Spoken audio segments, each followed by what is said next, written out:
हमारे साथ angel one के ग्रुप सीईओ अमरीश केंगे मौजूद हैं, उनसे बात करते हैं। अमरीश जी, गुड मॉर्निंग। पहली बार आपसे बात हो रही है। अब तक मैं ठक्कर जी से बात करता था, लेकिन होपफुली आपसे भी ऐसे आगे हम नंबर्स के बाद कॉन्स्टेंटली बात करेंगे, ताकि एक इंडस्ट्री के बारे में एक हमको थोड़ा सा व्यू मिलता रहे।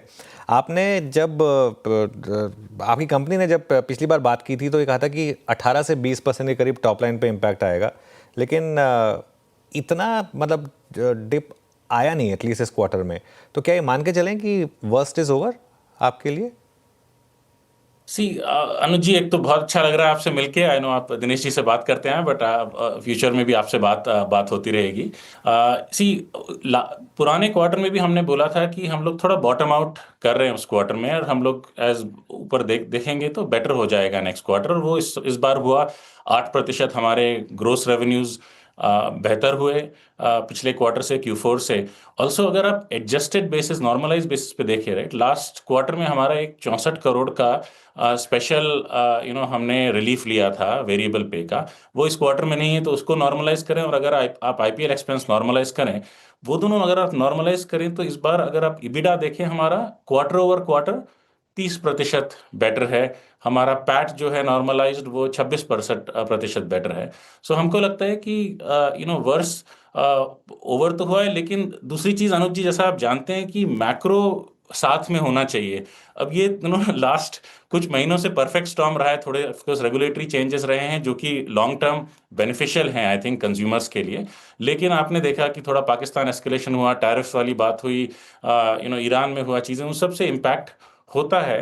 बट मेरी ये माय होप इज कि आगे बेहतर रहेगा, और फिर चीज़ें बेटर होती जाएंगी एंजल वन के लिए भी और ओवरऑल मार्केट के लिए भी। ओके। अच्छा, एक चीज़ आपसे पूछना चाहूँगा, ये जो पूरा का पूरा जेन स्ट्रीट वाला मामला है, इसको आप कैसे देख रहे हैं? क्योंकि अब एक मार्केट को रिस्क था कि अगर वो लंबे टाइम तक बाहर रहे तो कहीं वॉल्यूम्स पे इम्पैक्ट ना आए, और वॉल्यूम्स पे हमने इम्पैक्ट देखा भी है। हालांकि उसका एक फैक्टर ये भी हो सकता है कि मार्केट खुद काफ़ी वॉलेटाइल हो गया था, या काफ़ी थोड़ा सा डाउन ट्रेंड में आ गया था। इस मामले को आप कैसे देखते हैं? अनुज जी, आप भी जानते हैं कि जेन स्ट्रीट एक एक प्लेयर है, बड़ा प्लेयर है, लेकिन केवल एक ही प्लेयर इंडिया के मार्केट को नहीं बनाता है। और कई बार एफपीआई बहुत इंपॉर्टेंट, बट केवल वो ये मार्केट नहीं बनाते, हमारे पास डीआईआई भी हैं। तो उसका शॉर्ट टर्म आई थिंक काफ़ी थोड़ा शॉक लगता है सिस्टम को, और आपने देखा भी कि वॉल्यूम्स कम हुए। But long term I think Bharat जैसा देश, वो एक प्लेयर की वजह से वो मार्केट ऊपर नीचे नहीं जाएगा। और मैंने वो रिकवरी देखा भी है। इसके पहले ये आया ऑर्डर की जेन स्ट्रीट वापस आ सकता है, लेकिन उसके पहले भी मैंने कुछ थोड़ा रिकवरी देखा है अपने सॉर्ट ऑफ मार्केट में एंड ओवरऑल वॉल्यूम्स में। तो मेरी होप ये है कि लॉन्ग टर्म जो हमारा स्तंभ हैं वो वैसे के वैसे हैं। हमारा मैक्रो अच्छा रहा है। अब आप अगर 5 साल देखें, 16,000 करोड़ से 70,000 करोड़ चला गया रिटेल इक्विटी इन्वेस्टमेंट, उसमें मार्केट कैप में जो शेयर है रिटेल का। तो वो है। डेमोग्राफिक डिविडेंड वैसा का वैसा है। हमारा जो सबसे बड़ी इकोनॉमी है, वो जो सबसे ज़्यादा तेज़ भाग रही है और ग्रो कर रही है। सो वो सब मैक्रो इंटैक्ट है। तो नेक्स्ट 3 से 5 साल बहुत ही अच्छे मुझे लगता है होने वाले हैं। एक आध महीने इधर उधर चीज़ें होंगी, बट आई थिंक ये भी रिकवर हो जाएगा। और हमारी कंपनी 30 साल पुरानी कंपनी, आप बात करते आए हैं। हम लोग तो हम लोगों ने काफ़ी ऊपर नीचे देखा है। हम देखते हैं कि मैक्रो बहुत मैटर करता है, वो बिल्कुल इंटैक्ट है। अच्छा अमरीश जी, हाँ, ये वीकली एक्सपायरीज, ऑप्शंस की ट्रेडिंग बहुत सारे ट्रेडर्स को मार्केट्स में लेके आ रही थी, नए नए ट्रेडर्स को। भाई आपने करियर में बीकॉम एमकॉम पूरा कर लिया, आपकी ग्रेजुएशन पूरी हुई, उसके बाद आप ट्रेडिंग शुरू करते थे। बट इन वीकली एक्सपायरीज का ट्रिम होना, यहाँ पे एक्टिविटी कम होना, इसका क्लाइंट एक्विजिशंस पे क्या इम्पैक्ट पड़ा है? और एक और चीज़, इसी प्रश्न का अपना दूसरा भाग रखूंगा, जो आपका मार्जिन ट्रेडिंग फंडिंग सेगमेंट है, वो कैसे ग्रो कर रहा है इस वक्त? वीरू जी, बहुत अच्छा लगा आपसे मिलके।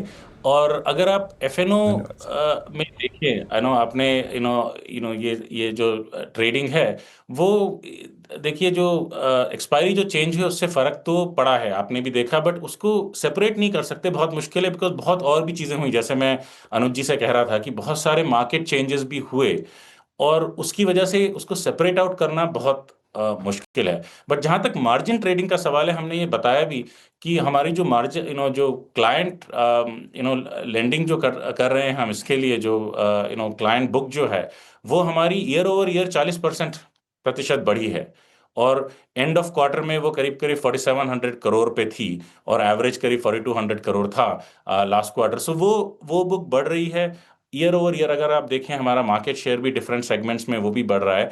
तो ओवरऑल आई थिंक काफ़ी सॉलिड है जो मार्केट जिस तरह से ओवरऑल मैक्रो है।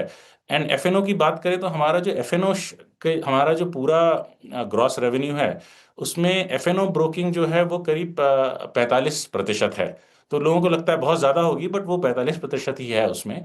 तो जब एक्सपायरी से जो फ़र्क पड़ा वो फ़र्क तो पड़ा लेकिन long term I think investors will adjust to it और उनका वॉलेट तो कहीं नहीं गया है, मैक्रो कहीं नहीं गया है। So what they want to invest in, how they want to invest in, वो आई थिंक जनरली आप देखेंगे कि लॉन्ग टर्म में स्टेबल रहेगा।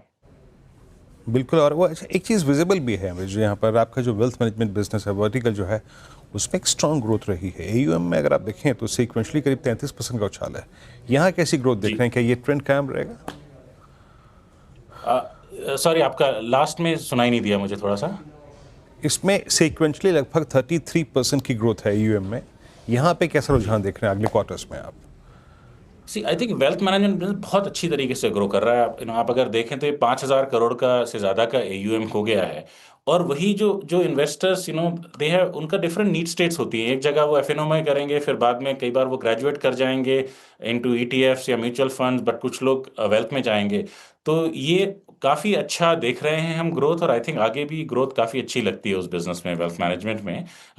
अगेन आपको जैसा पता है कि डिफरेंट सेगमेंट्स डिफरेंट चीज़ों में करते हैं बट जो एचएनआई और यूएचएनआई सेगमेंट है वो काफ़ी बढ़ रहा है और उनको उससे फ़ायदा भी मिल रहा है। और जिनके पास टाइम नहीं है वो कहते हैं ठीक है हमें भी वेल्थ मैनेजमेंट मिल जाए तो हमें अच्छा उसमें लगता है कि ग्रोथ होगा। देखिए एक चीज़ इस इंडस्ट्री में अमरीश जी, एक ही एसेट होता है और वो होता है आपके लोग at the end of the day service industry में। और इस बार आपके नंबर्स में एक इम्पैक्ट आया वो जो ईसॉप कॉस्ट का जो एक्सपेंसेस बढ़े हैं। और मैं क्या ये अब एक कांस्टेंट फीचर रहेगा जो मतलब अगले कुछ क्वार्टर्स में क्या ये मान के चलें कि ये एक्सपेंस बढ़ने वाला है? आई थिंक ऐसा कोई आपको स्पेसिफिक उसमें कोई ट्रेंड मैं नहीं देना चाहता हूँ। जो एक्सपेंस है वो ईसॉप एक्सपेंस वो काफ़ी लॉन्ग टर्म होता है। जैसा कि आपने कहा अगर हम लोग एक्चुअली अपने को सर्विस इंडस्ट्री नहीं मानते पूरी तरह से बिकॉज हम लोग तो पूरा प्रोडक्ट भी है हमारे पास। तो हम लोग जो हायर कर रहे हैं ऑल्सो जिनको हम जो अच्छे लोग हैं उनको हम लॉन्ग टर्म इंसेंटिव दे रहे हैं। तो वो तो है तो उसकी वजह से आपने कॉस्ट देखा है बट ऐसा कोई ट्रेंड आपको नहीं इसमें मानना चाहिए। हमको जैसी ज़रूरत पड़ेगी कभी हायर करना है टैलेंट जो अवेलेबल है वो हम करेंगे और उनको लॉन्ग टर्म इंसेंटिव्स देंगे बट ऐसा कोई ट्रेंड नहीं लेना चाहिए इस समय। ऑल राइट अमरीश जी, बहुत बहुत शुक्रिया और अच्छा लगा आपसे बात करके। आगे भी होपफुली आपसे हम बात करेंगे और इंडस्ट्री ट्रेंड्स के बारे में और आपकी कंपनी के बारे में वो जानेंगे। थैंक यू सो मच आज हमारे साथ जुड़ने के लिए।